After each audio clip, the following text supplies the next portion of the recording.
Hello and welcome back to another episode of Star Wars Alliance. I'm your host Clay, and with me, like always, is of course Katie. Katie, how you doing today? Braxton Hicks are not fun. Yeah, I've heard. I'm not really uh familiar with it myself, but I've heard stories and lived with somebody who experienced it themselves. Uh no, but I it's kind of funny that oh well, actually, I don't think Abby would appreciate that story being live and on a podcast, so I'll tell you after the Okay. podcast. But but yeah, today was pretty good. Well, for one, we will say this: we have, of course, a Bad Batch episode review to talk about tonight. Um, on a separate episode, because if you're listening to this via podcast, you will actually see that we have another upload. We will be talking about the Living Force. The embargo is up, so we are going to go ahead and review that today. Of course, if you guys have not read the book yet, which I know most of you haven't because It's not out. it hasn't officially released yet until April 9th, I believe, is the date. Yes. Um, you guys can always go back and listen to that podcast review once it does go out. But we wanted to go ahead and push it out there just because it helps us be accountable with us having the responsibility of being able to get these books early. So we really do appreciate those who have gotten us on these lists, and of course, those who provided these books for us. We greatly appreciate it. Um, but I have some opinions about the episode this week for Bad Batch. But Katie, I know that you wanted to talk about. I guess it has to do with a little bit of the Bad Batch. Do we know if we have any news lately? I don't believe we do. I Um, want to say that I saw earlier today. I want to say it was a larger view of the Force, uh, looked at or quote tweeted. I don't know if they did. I'll have to somebody out there, quote tweeted a photo of, like, some sort of, like, patch notes or updates for Bounty Hunters, the video game that has been delayed or whatever. What was the game? that was the Star Wars Hunters, like the Hunters, Star one Wars that's like Hunters, not in bounty hunters, but Brazil. yeah, it was Yeah. not bounty hunters, but it was Star Wars Hunters. Um, they've like released like patch notes for like I guess what is technically like the beta or the alpha testing still. Um, this game was supposed to be released already, and they're still like in an alpha or a beta. Yeah. Um, there's a lot of people convinced that this game is actually just like doesn't exist whatsoever, and they're just like promoting it as if it will still release. um I don't know if I should put any hope into that, um because I know that recently within the last like 3 or 4 months we've also heard that like Knights of the Old Republic is somehow still alive and breathing. uh and I don't know. I don't know how to think when it comes to video gaming. We got a new like Marvel game announcement today that I'm kind of excited for, and I'm already playing a lot of video games. Like I don't know if I could handle another Star Wars game right now. But yeah, I think there is not a whole lot on the docket for news whatsoever. So if you want to jump right into the review, we totally can. Yeah, let's do it. All right. I and I think as we predicted, eh, Asajj Ventress makes her appearance in today's Yes. episode. The Harbinger is the episode title. And I think you were right in the sense of like just the idea of her being the harbinger of death, I guess. Um I Yeah. I it, I'm not really sure. Like, okay, so I'm gonna go ahead and say this. Um, her reappearance into the Star Wars world as we all know it, um, overhyped. I was expecting a little bit more, and I think that's why I was disappointed. There was uh, there was some goodness in this nothing burger of an episode. I will say that. Yeah, I don't it definitely still continues the plot line, um, of what is, happening in the show, but I feel like you drop Asajj Ventress and don't get me wrong, okay, if you want to tell me like, "Oh, but it's not her show," and Katie, you said all this about cameos in season 1 for The Bad Batch. I totally did, but, like, Asajj Ventress after death is a lot different, I think, than all the cameos we got in Bad Batch season 1.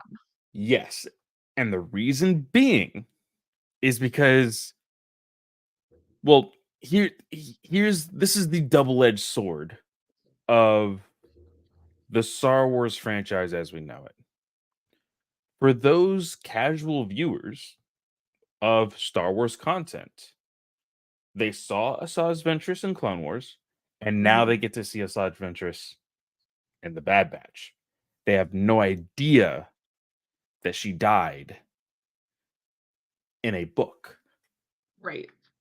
So there's like I guess there's nothing to really like argue against in that sense, but for us who have read these books, who have every piece of the continuity written down basically like hey, you can't do this because of this and all of these other things, we know okay, she came back from death, but how? That's the big thing. You can't just bring somebody back to life and not say a single thing about it. And guess what? They did not say a single thing about it other than a little cheeky one liner at the very end of the episode. And I think that's what pissed me off the most. And I say pissed off, I'm being a little bit over dramatic, but like I was expecting some sort of alluding to or and I'm not saying like a dip backdoor pilot type thing. I'm saying like, hey, for all of you guys who do know that she was dead at one point, here's the explanation. And it wasn't there. Yeah. And, now there was a piece done, um, on StarWars.com with, interviews with the actress and then Jennifer Corbett, the showrunner, which states Jennifer Corbett says how she survived will be revealed in future content.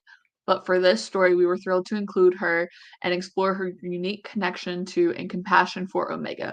I 100% think that Asajj is definitely you definitely see the ramifications of what she went through in Dark Disciple in this. I think she is a varied character. She's grown a lot. She's more in tune with the light side of the Force, Mhm. which is what we see. And so I can appreciate that aspect. You can totally this is not the same character from the Clone Wars. And she has a little bit of her attitude. She is still a Sarge Ventress, which I think a lot of people are drawn to is of course the person that we were introduced to in Clone Wars. So they didn't want to veer too much away from that. And I think that also comes with her probably being alone right now. Yeah. So that is okay with me. Um also, I don't know what it was cuz I have it here on the side.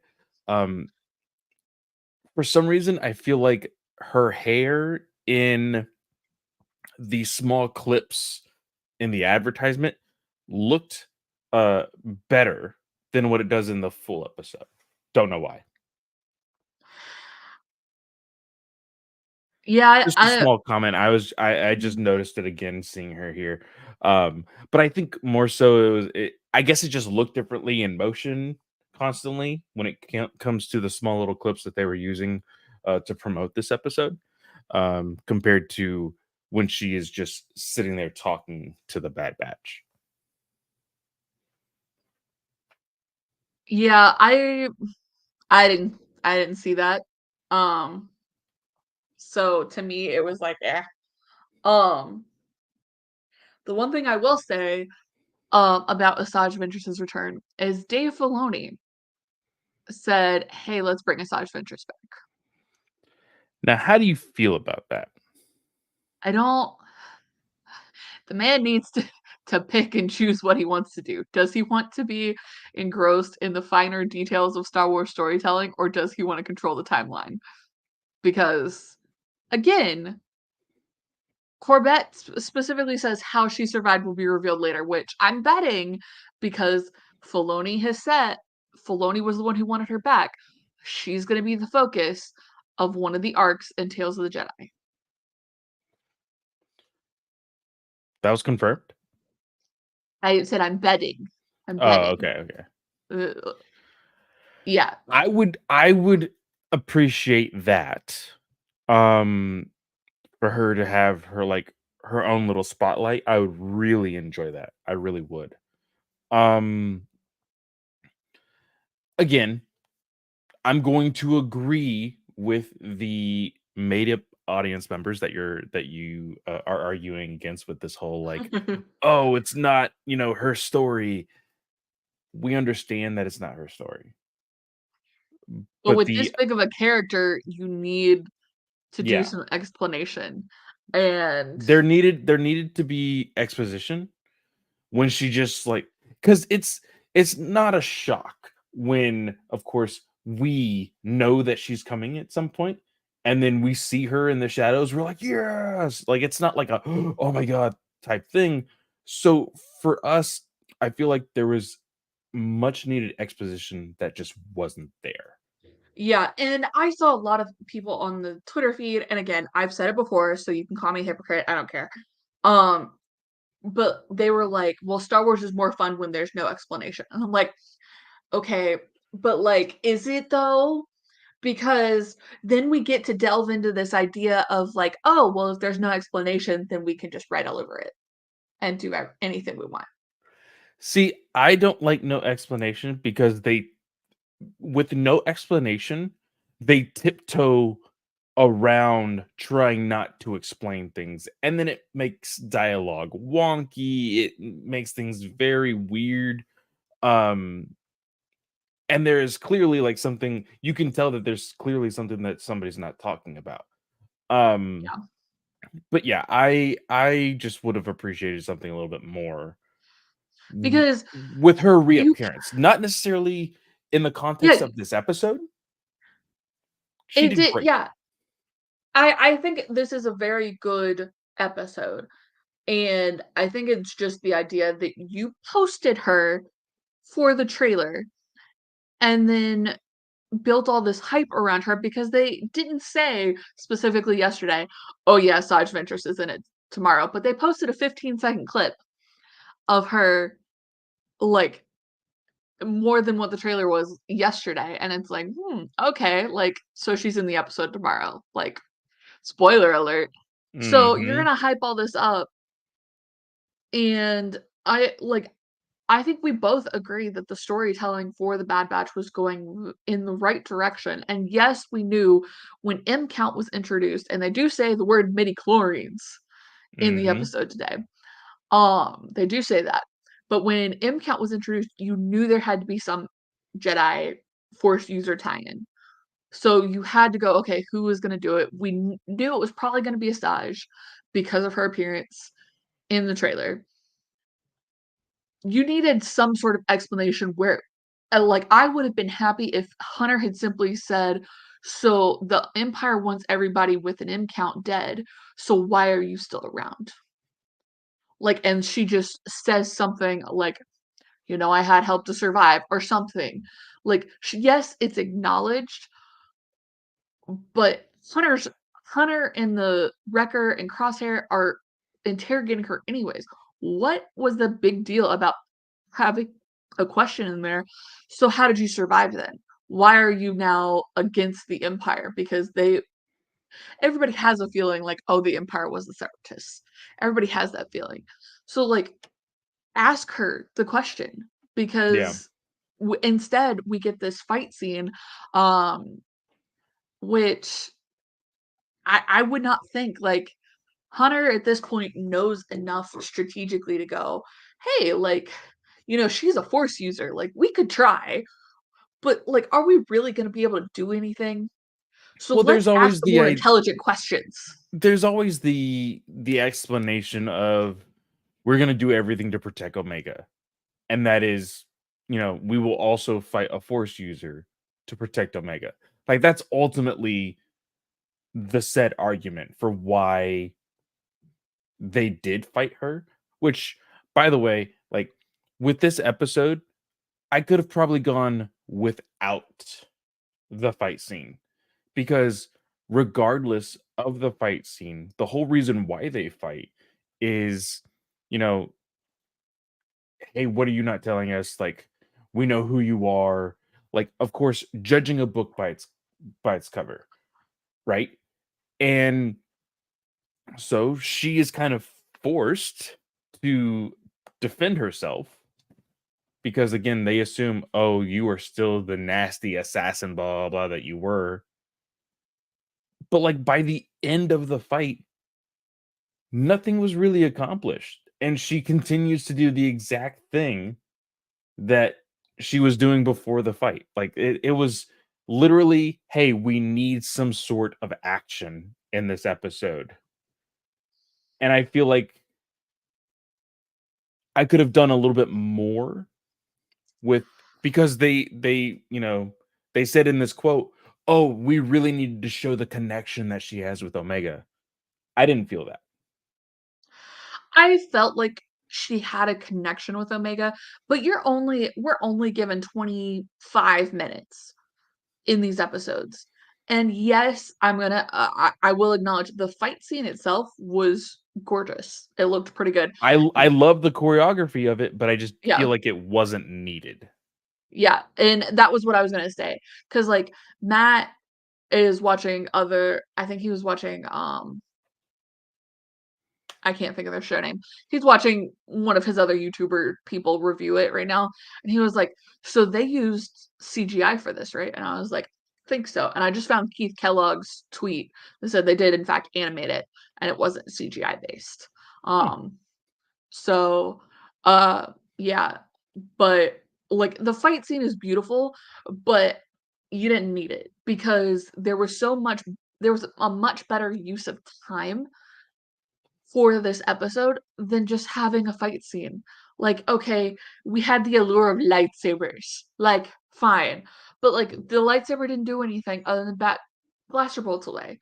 Like, there's better use of time in a Yeah. show. Like, just and it really just like all you have to do is have them ask the appropriate questions because you can tell Asajj is not a threat and they're just making her out to be a threat because they're worried about Omega. And instead, all three are very intelligent guys. Well, okay, like uh, military wise. And you would think, like, hey, like, let's ask important questions versus let's lose a fight that we know we're going to lose. I feel like Wrecker and Crosshair would be the ones gung ho for a fight. Hunter is the strategic one. Like I would Yeah. think that he would be smart enough to ask questions first. Um, but moving on from that, let's actually talk about Omega and Asajj because Omega is like, oh, well, we're asking all these questions for a friend. Like a friend is kind of worried, and then she slips up and she's like, "Wait, you mean I could be a Jedi?" Like, oh, I mean, my friend, whatever. Um, so they bring about this idea that something that we've always thought, like it was so written like on everybody's face, uh, that Omega has the potential to use the Force. This is the whole Yeah. entire reason why Palpatine is wanting her. Um, so Asajj is like, okay, yeah, let's do some tests and see what I find out. She's trying to teach her about patience, with this whole like fruit that she's having balanced on her head, and balance along with that. Um, and Omega fails that test, and then she creates a second bogus test Yeah, with. just to get her Omega away from, like, the kerfuffle, because she knows there's something going on with with Wrecker, Crosshair, and Hunter, Yeah, the and rest she of the needs Bad to address Batch. it before Yeah. she can do anything else. The third test is a standard reach out, touch nature kind of thing, Mhm. which leads us to the last scene that we hadn't seen from the trailer, which was the Vrathian creature. Mhm. Um, so I thought that final scene was cool and it fit everything. Um, so I saw somebody not super versed in Star Wars, but they were like, "Well, Qui-Gon had a blood test for midichlorians in the Phantom Menace, so why didn't Asajj just do that?" Well, the answer is she probably doesn't have one because she wasn't Mhm. that type of That assassin was that person. w well, no, like, that was probably issued by the Council on the Republic, like, Yep. is those resources aren't just something that is readily available for people. Yeah. Um, You would need like a whole science lab in order to do that. yeah, So it makes sense that Asajj is trying to go about it in a specific way. And ultimately, Omega doesn't pass any of these tests, according to Asajj. She doesn't have enough patience. She doesn't strike a balance and kind of listen to what's around her. But also, did Asajj see maybe the dark side potential in her, where she doesn't have enough patience, she doesn't have the balance, but yet she still has potential? Like, I actually so, didn't consider that. because you could tell there, like Hunter even says it at the end, like when Asajj says, "No, you didn't pass any of the tests." He's like, "You're lying about something," and Asajj doesn't say what, but like she acknowledges, "Yeah, okay." And she doesn't tell Hunter yes or no to the M count question for Omega. Yeah. So clearly she's different in some capability with the blood tests that Hemlock is doing. So does she still have that M count potential, but yet she's just too old like Luke was originally? Like Luke had no patience. So is it kind of the same expectation? Oh, be careful with your words there, Katie. Comparing Omega to Luke Skywalker? Oh. I'm just saying in terms of like learning about the Force and I everything. I I can totally see that being a thing. Um, and we've seen it before. Not just with Omega, but with other things, or other pieces of media. As far as the Star Wars franchise goes, there has been like many times throughout comics and other books where people are inquiring about the process of becoming a Jedi to other Jedi, and they're like, "Oh, well, they're too old," or "Oh, they're this or they're that," and the explanation is along the same lines of what we're talking about. They are late bloomers and things like that. Uh, so yeah, I could totally see that being a thing with Omega. I love in this episode when they're out in the water and everybody's watching them, and all of a And sudden, uh, she Asajj just just turns looks. her head, and Wrecker's like, "Oh, oh, how does she know that we're watching her?" That was so funny. Because it's just like they're looking. I'm like, she knows they're looking. Like I was sitting there thinking that, and she turned her head, and I was like, yes, That's so that's good. my girl. I don't get me wrong about what we're saying with the episode, y'all. I love seeing Asajj back. I loved Asajj in the Clone Wars. I think the voice actress that does her voice, excuse me, is incredible, and I'm super excited to see where her story ends up. But I'm just saying in a universe oh my gosh, now I got the hiccups. In a Here, universe where let me everything's connected, you gotta tie it together. yeah, and I'll talk a little bit so that way Katie can catch her breath. Um Ultimately, this is a good episode.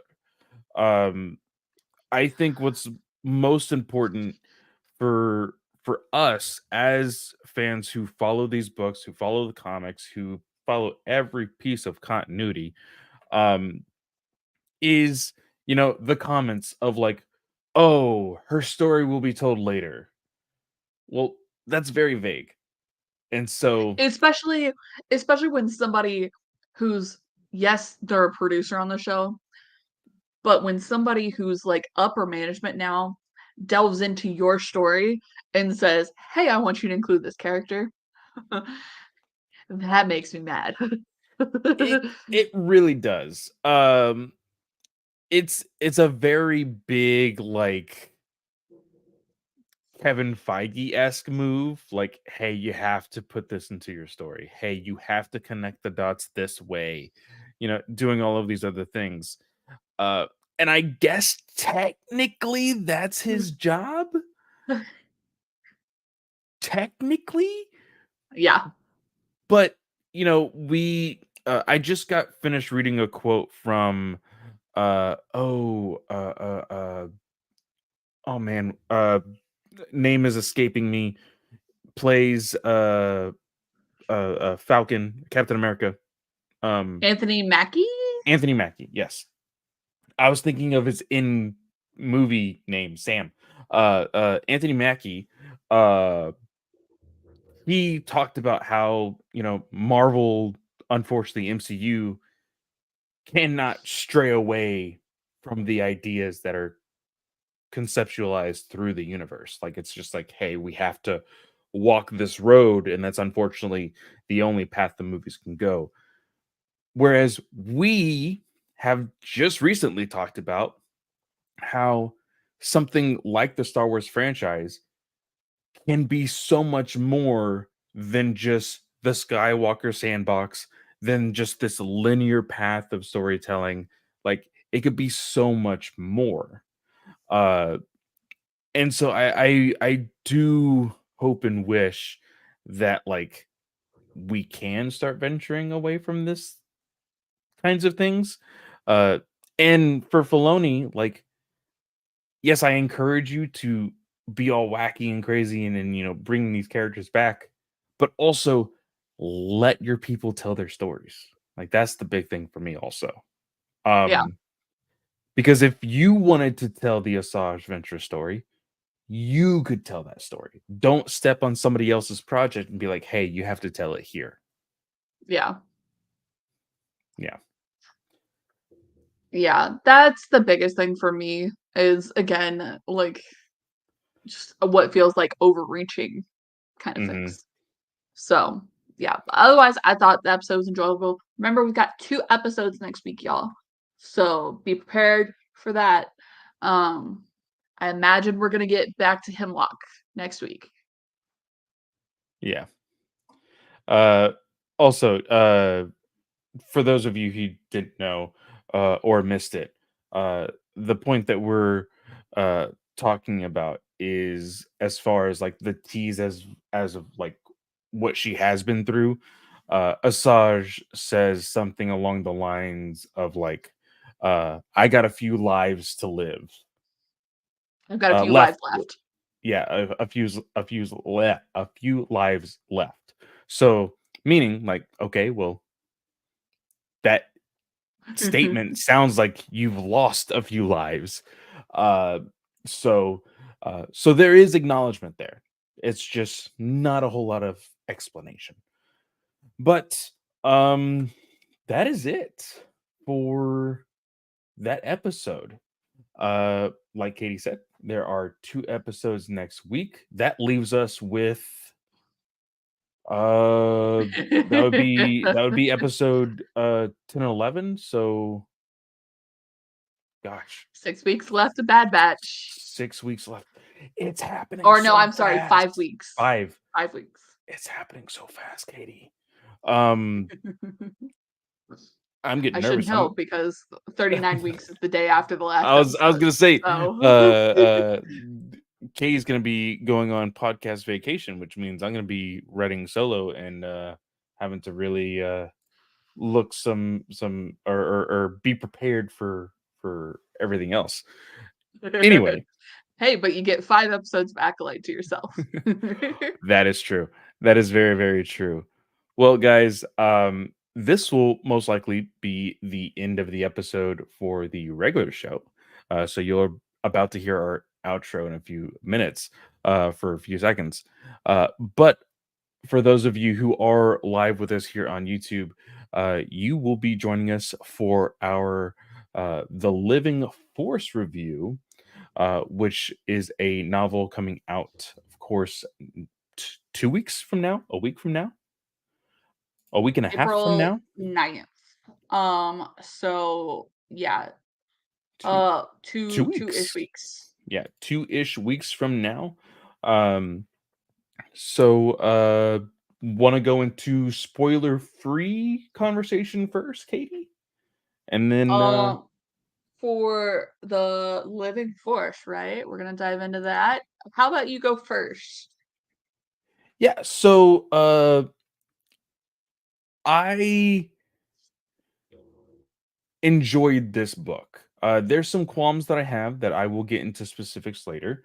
Um, but uh, there is quite a few of us reviewers that have the pleasure of getting these books early. I was trying to avoid some of the, of course, non-spoiler stuff that they were saying. Because a lot of people who are much faster readers than I am, uh, have done their like 2 or 3 word tweets about the book, and they're like, "Oh, we'll say more when the embargo's up." Um, there is, I can't remember who it was, but they're like, "Oh, this is a really funny book," and I hadn't quite gotten there yet. Surprisingly, that is true. This is a weird, like almost slice of life book that has the entire Jedi Council involved in it. Very little action, except for, I would say, of course, closer to the third act of this novel. Um, but yeah, it's a very interesting concept.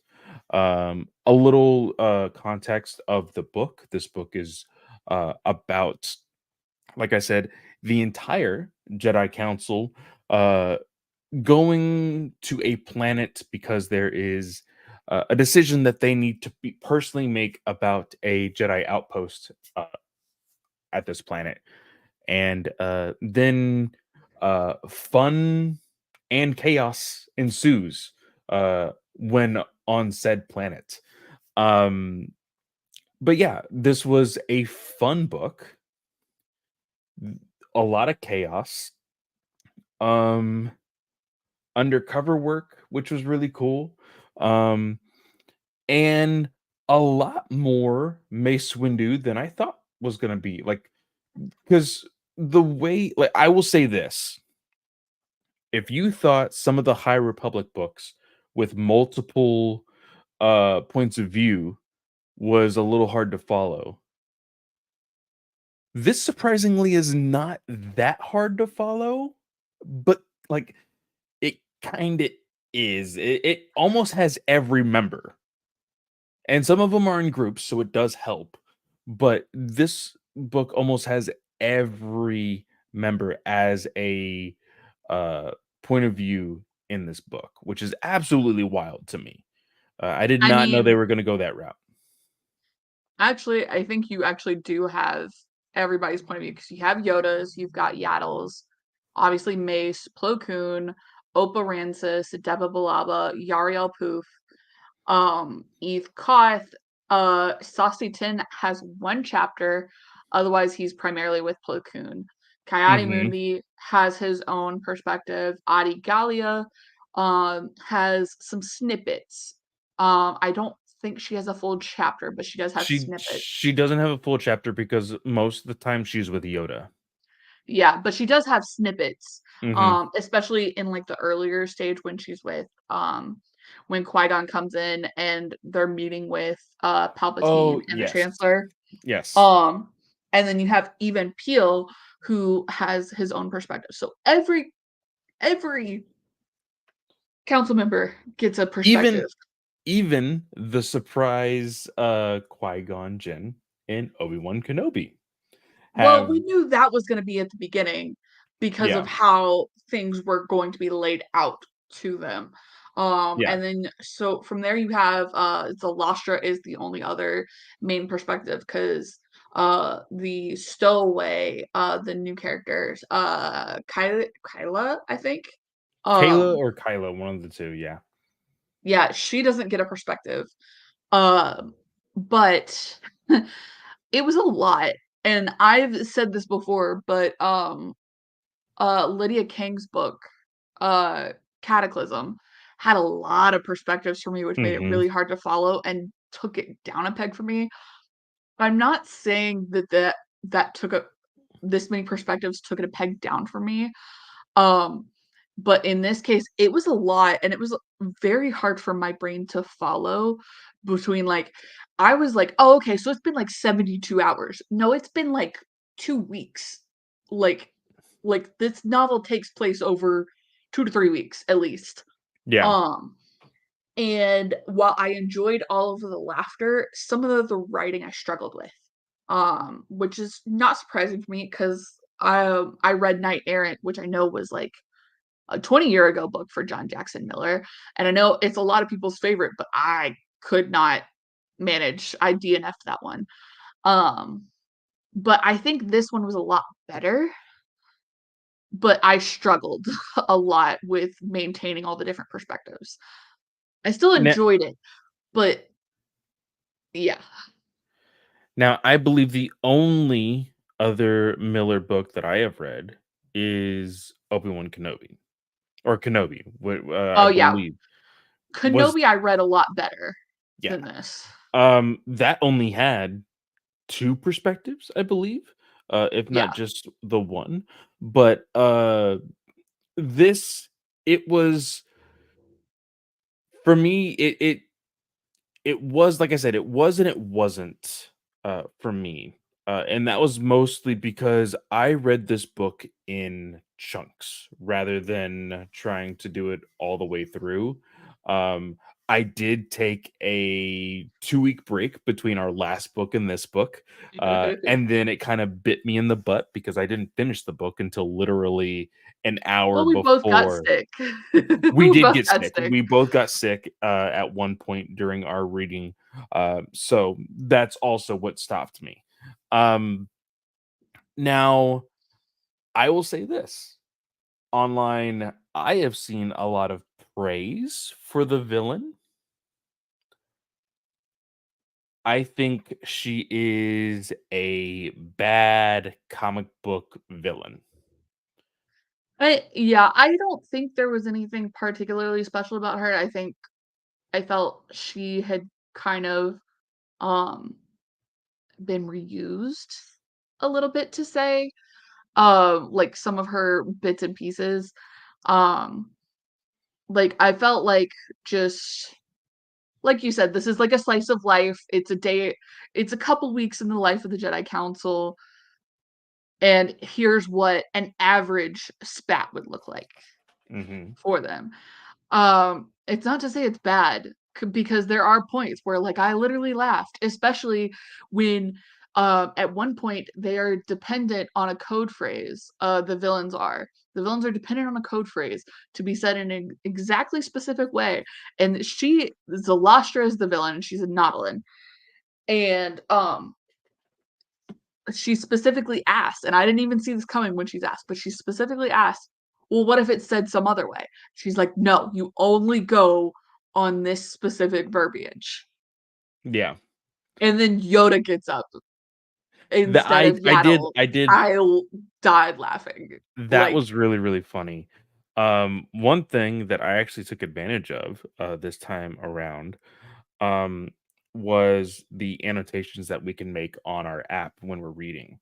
yeah, Um, One of the very first annotations, that I actually screenshotted and sent to you was, the fact that this book 100% takes place, uh, after Master and Apprentice.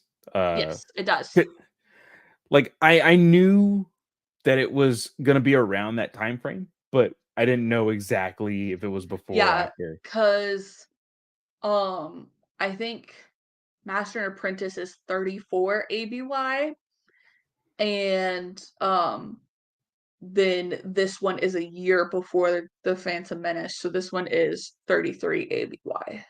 Mhm. Uh, So One of the comments that definitely solidifies it was the fact that Obi-Wan tells these 3 stooges, is I like to call them in this book, um, that Qui-Gon was offered a role in the council. I was like, yep, "Oh, that literally happens in Master and Apprentice," so I think that's really, really cool. Uh, but, uh, Valborian, is this a new planet? Because I questioned it. I'm not entirely sure, but I know that this is, uh, I a believe most of the planets in here were new or have been briefly mentioned so in the High Quinn would Republic. also be a new planet as well.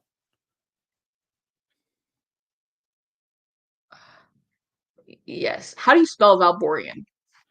It is Valboraan.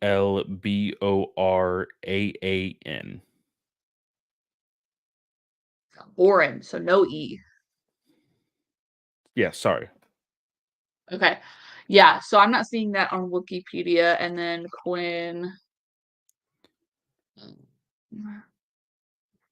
Okay, so it was mentioned in the Eye of Darkness. I don't remember that specifically. But it was also in Legends. Where it was in Red Harvest, particularly, and then Starfall, which is a Yuzhan Vong book. Yeah. So those are the primary mentions in Legends. So Quinn, not necessarily new. It might have been brought into canon specifically for this. Especially with John Jackson Miller's background in Legends because he did the KOTOR comic, he did Knight Errant, and then he did Kenobi. I think that's it. Yeah. Oh, and Lost Tribes of the Sith. Duh. I know that one. I love that one. So, mm, in this book also, I wanna talk about this one focal point. You questioned me, right before we started recording, uh, because I sent you a part of my annotations with the quote saying, "I'm starting to not like Yoda." And to paint the scene a little bit, something happens to a citizen of Quinn, won't say who, won't say what, and they are needing to be basically hospitalized. That said person says, "Hey, go visit my family. You know, they rely on me too much. Go see them." And Yoda does as the person wishes and finds out that this family member is very old, very sickly, possibly going to die, and actually does witness this family member's death because of being old, sickly, and whatnot. Now, it was who was with Master Adi Yeah, uh, Adigalia. was with Yoda at the very end. She kind of just walked in at the end there when the individual died, and she asked him, "You didn't tell him about the said character," and Yoda says, "No good would it have done. There are times when the truth will not help. Not a good way to spend this day." And then Adi just stops talking. She freezes and she just kind of sits there and like ponders on the thought. And Yoda's like, "You got something to say? What's going on? What's up?" And she says, "Be mindful, Master Yoda. A lie for the greater good is still a lie." And he says, "I know." He looked up, "Live with it. I will." And we had this very short moral conversation of like, what good, just like Yoda said, what good would telling the truth do in this instance? And I said, it's the principle, because there's also a moment in my annotations that I believe it was um at one point uh Saucy and Plo Koon, Yeah, uh they were talking about like the quote that I have here is they were going, "One does not service a vehicle no longer in use. You speak of a world uh, as you would a freighter." Saucy knelt over the debris. "Machines have life cycles just like the sentient beings do. Just as every speeder operator understands the obsolescence, you and I see death as part of the natural order of things." He stood and gestured to the uh, verdant land behind them. "The Order 2 centuries ago took the extreme step of bringing this entire planet back from the edge, but we may do it no favors by trying to prolong its lifespan." And I kind of connected the two and two together. It's like because they're again trying to make the decision of like closing down a Jedi outpost and like what that would do to the economy and everything else, right? It's this double-edged sword that the Jedi are having to make this decision on. Like, it could be a good thing or it could be a bad thing. And for me, I made the comment with the Plo Koon and Saucy conversation. It's not very Jedi-like because in my mind, and of course, this is all up for debate and it's totally cool. Um, I think of the Jedi or the painted picture of a Jedi as this like morally grounded, like, hey, we're here to serve and to help people and do all of these different things. And then here they are saying, like, nah, like if it's dead, it's dead. and I don't necessarily think when Saucy says that, I think he's getting that like, for me, my note in the same chapter because I got to that point and, when you had sent the screenshot of your notes and, like, then you had said, like, "Oh, I'm on this chapter," and I was like, "Okay, I think this is what he was talking about." I'm always kind of the same opinion, like, like, what use is it to tell the truth to somebody who's A, either not gonna remember it, or B, is bad at that, and could make their passing just a lot more difficult. Yeah. Um, Especially by, like, if he had gone like, "Oh, yeah, this happened. Oh, and by the way, your kid's about to die." Like, what good does that do in that situation? Like, um, I've got in my head this White Lie song from, oh my gosh, it's the guy who plays the Red Hulk or um, the Bad Hulk, Oh, Tim Tim Roth. yeah. There's a series that he does, it's Liar Liar, and there's an episode where he's basically like a psychologist, like truth teller person, Hmm. and he brings these kids in for like a field trip, and then they have to end up staying there, and they end up creating the song as "It's a white lie, things you do to tell the truth," like to make people feel better, whatever. Um, Now I got that in my head, so sorry, squirrel. Um, but like for me, that doesn't bug me. It does tell you where Yoda might lean with what we've seen in phase 2 of the High Republic and with what's to come in phase 3 of the High Republic. Like, did he learn his lesson with the Nameless? And will we see him? take that and roll with it at the end of phase 3 and then maybe accept that some white lies are better than telling the truth? Is that what he considers the Nameless to be? A white lie? Like, that he told at the end of phase 2? I mean, the death of Jedi, that's it's only a small repercussion of a white lie. It's okay. I won't, we won't, continue on to that. But Yeah.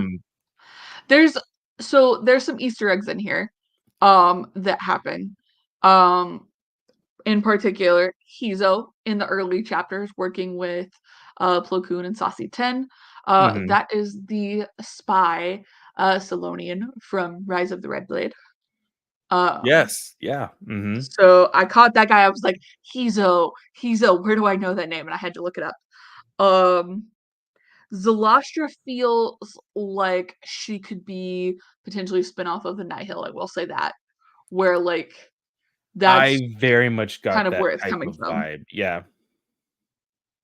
Um, Tinu is mentioned, Tinu being the home planet in, Young Jedi Adventures. Mhm.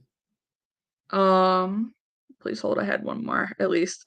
Um, oh, I had sent you this one at the beginning. There's a quote in here from Yaddle, and this is like her introductory chapter. It says the galactic courts of justice generally hold that Jedi are not liable for events that take place during their official duties within the civil actions for wrongful arrest of all involved. Wait, hang on. Yeah. Um, during their official duties within the boundaries of their public. Sorry, my Kindle did something really funky where it was showing that it was the quote was split. Sorry, I'm bad. And I asked you if that was going to potentially matter when it comes down to Elzar Man with Mhm. what we found out at the end of Defy the Force. That there's people who know what happened to Chancey Yarrow. Yeah. I it's gonna be very, very interesting. Um, I still am so, like, anticipating the repercussions because, again, just like what we were talking about slash complaining with Asajj Ventress, like, we know things have to add up, and with something as important as the Jedi Code and how they take things seriously and the rulings on what the council talks about, like, things once things are set in stone for those things, you kind of have to keep it that way. Yep. So it's going to be very interesting to see, talking about Easter eggs and whatnot, small little teases and all of that. I believe it was Saucy that notices a High Republic flyer. I can't Yep. remember the type that it Arc 8. was. That's right. That's right. Um, Also, I think Master Saucy is now my new favorite master. At one point during the third act, uh, he like jumps out of his flying apparatus. I can't remember what he was flying. Uh, The but Arc 8 at that point. he was flying the Arc 8. Yeah, he flies, he lands, and like all of the villains of this part of the story are like trying to go after him, and he basically like puts a hand up and then points at the Arc 8. He's like, "This is only being borrowed at the moment. Do not scratch it." And then 2 chapters later, you hear Plo Koon like trying to talk to him through a comm link, and the droid is kind of being the middleman, telling Plo Koon like what Saucy is saying, and the droid is like, I don't know if I'm translating this right, but apparently he wants more people to fight. Like, Yep. just like that is just so good. I love that. Um, but I want to ask you about this very large spoiler.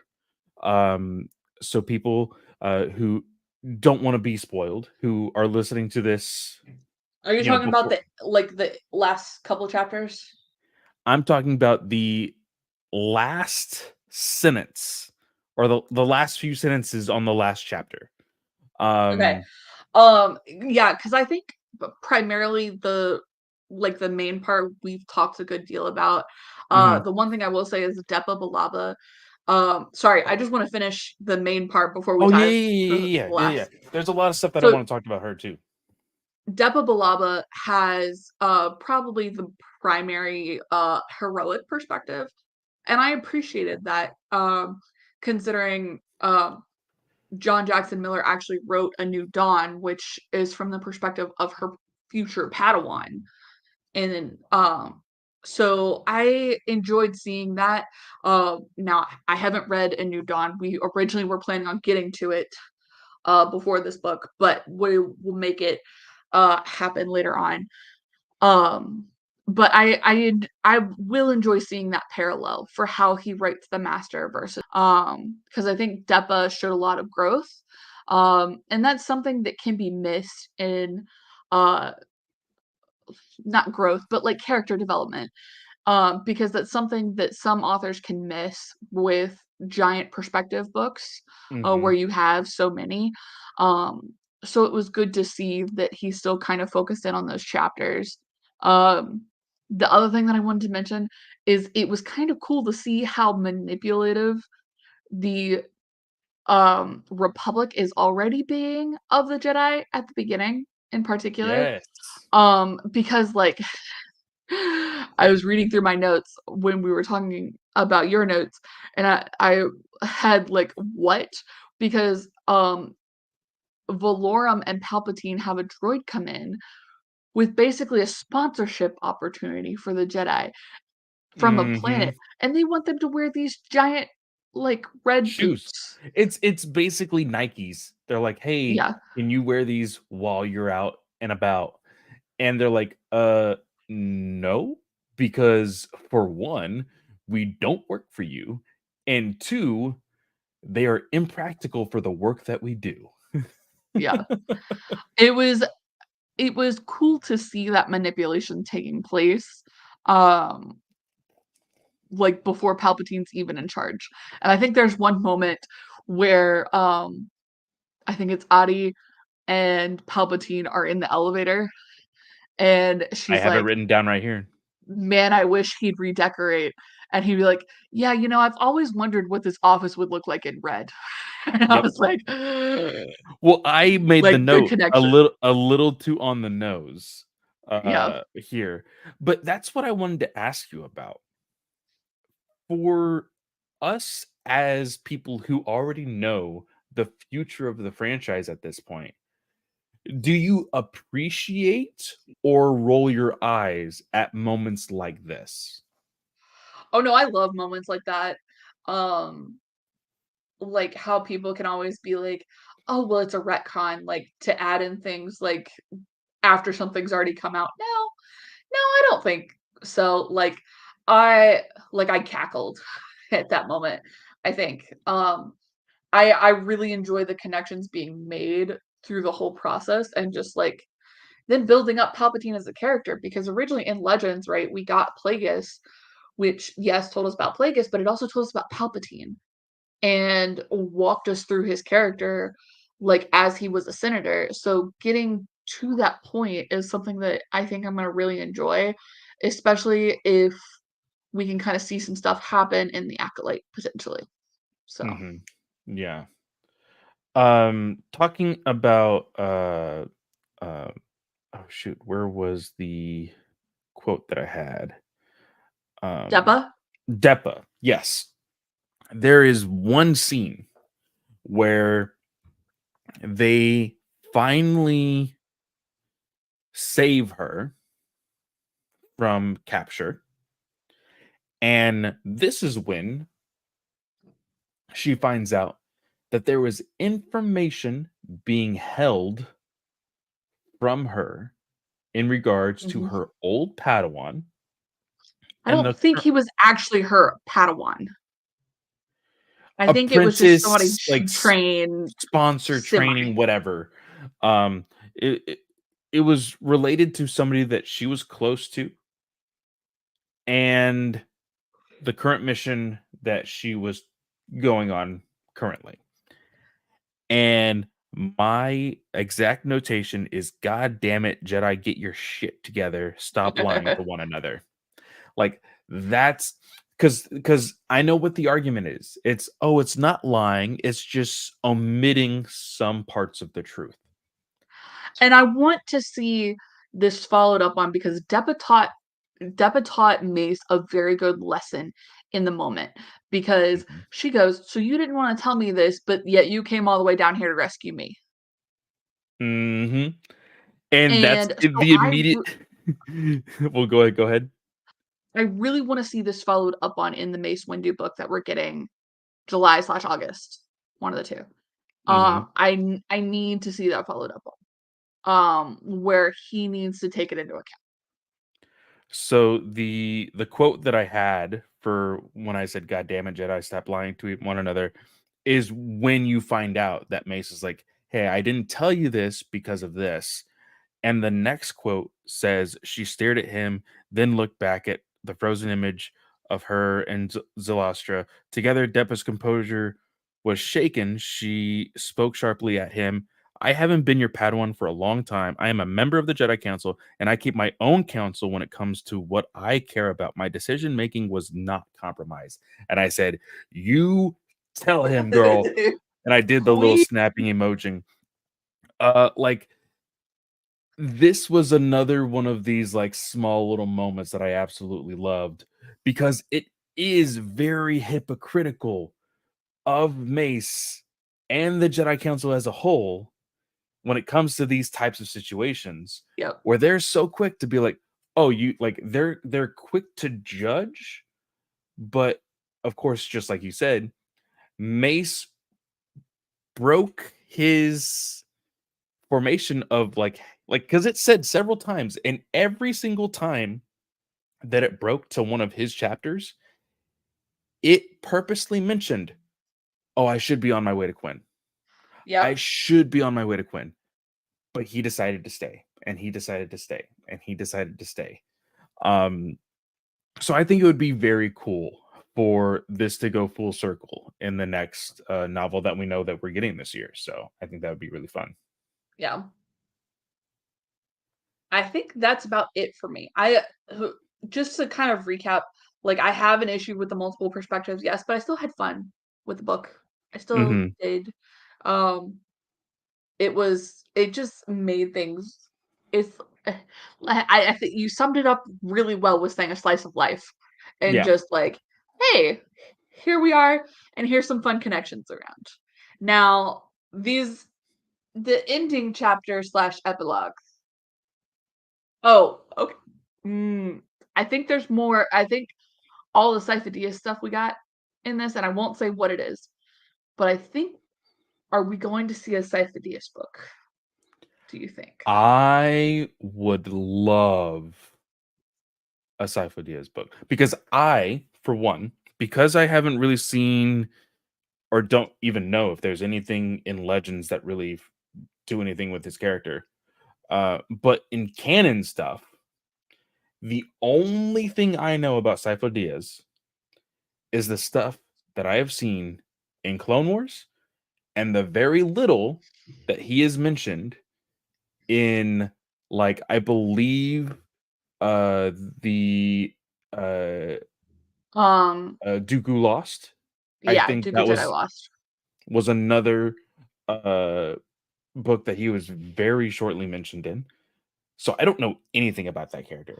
If there is a full-on book about Sifo Dyas, pre-order day one. Like 100%. He is a building block of the Skywalker saga of the Clone Wars that I feel like would put so much perspective into everything that's going on. Um Yeah, because they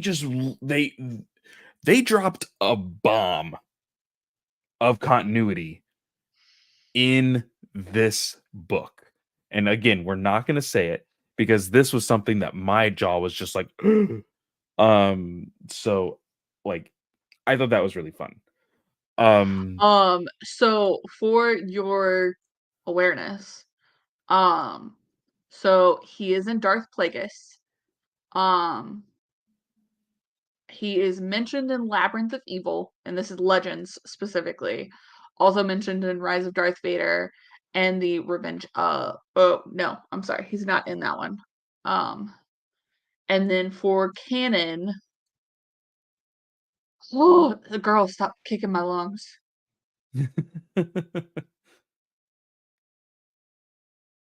It's not fun. It's not fun. I like being able to breathe. Okay.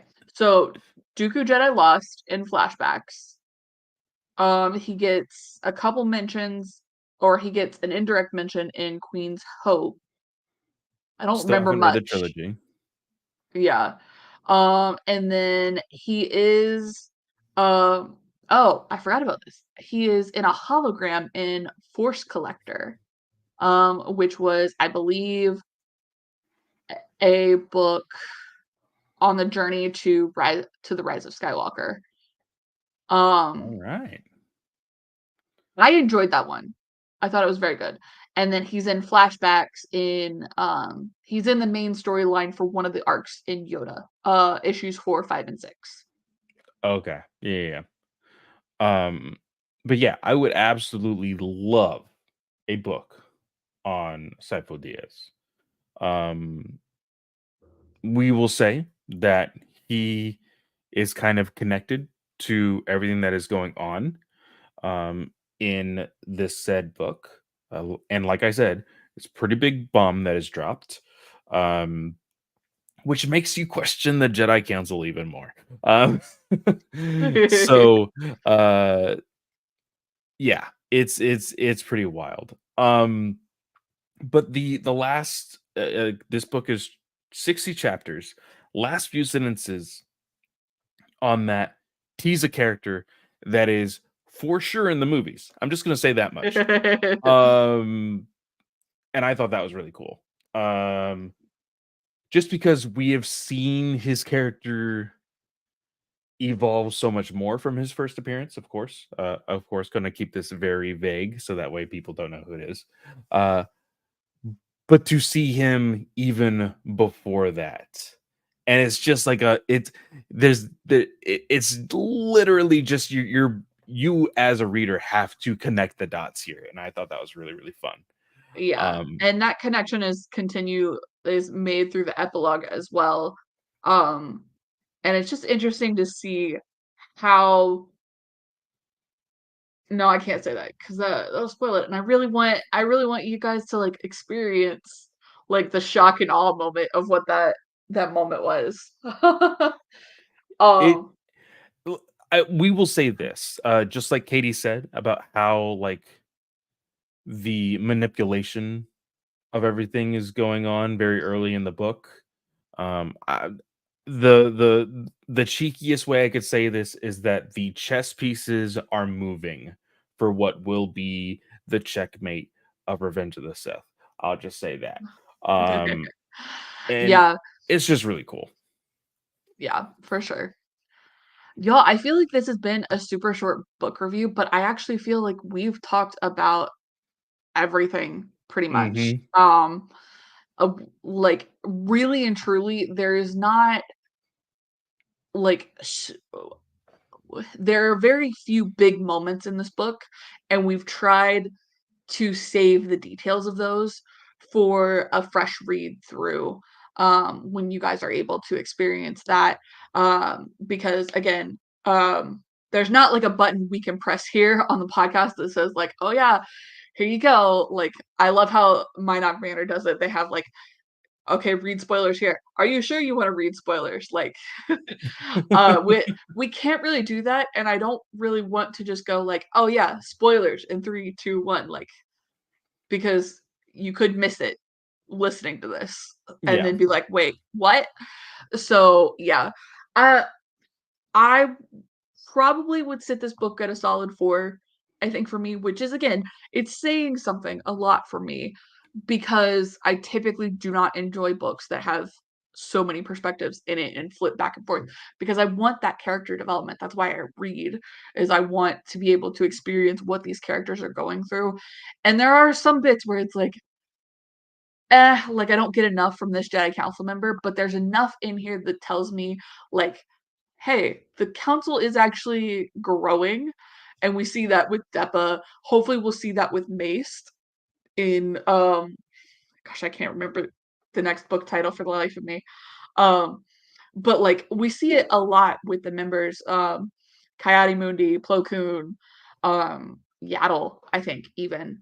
Like, so I think this is just a really good book for just like not really high stakes, but like there's some details here if like you dive into it that connects it out to what's happening. Yeah, I will give this a solid 4 as well. This book, um, for me, the sour note for me was I could probably put the villain into a Batman comic, and she would make total sense. Yeah. Um, which is both a good thing and a bad thing. Almost like a mustache twirly villain. She did have a little bit of a gimmick. Her gimmick was sabak cards. Um, and so that really made me think of a Batman villain. I was like, it's like Two Face with a coin and things like that. So I was just like, I'm not entirely sure how I feel about that. Um, but one thing that I will say about the council members' perspectives is when we see these characters in these movies, they're literally just sitting in chairs. Like that is all we see from them. And we only hear from like one or two Certain words members. from Plo Koon and then one or two lines from Cody Mundy. And we don't get personality from them. This book provides that personality from everyone. We get to see the heart of Adi.